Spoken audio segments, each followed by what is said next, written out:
فلسطینیانو خپل غچ واخیست. بیت المقدس کې د یهودانو پر عبادتځای مرګوني برید کې 7 کسان وژل شوي دي. ختیځ بیت المقدس کې د یهودانو پر یو عبادتځای یا کنیسه وسلوال برید کې لږ تر لږه 7 کسان وژل شوي او 3 نور ټپیان دي.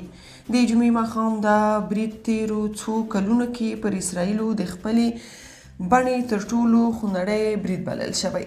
پولیسو د ختیځ بیت المقدس د نیو یعقوب سیمې د پیښه کې ښکېل کس ترهګر بللی دی.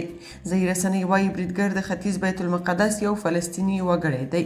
د اسرائیلي پولیسو مشر کوبي شابتي د پیښې ځای کې د خبرو پر مهال ویلي چې دا تر ټولو بد برید و چې دوی ورسره د وروستیو کلونو کې مخامخ کیږي.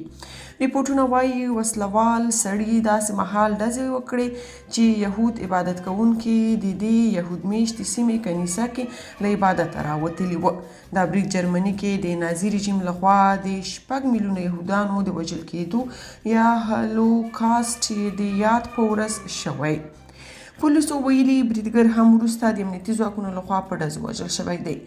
امنیتي کسان اوس د یو سپین رنګه موټر په اړه څېړنې کوي چې ویل کېږي بریدګر پکې تر دې سیمې ځان رسولی دی.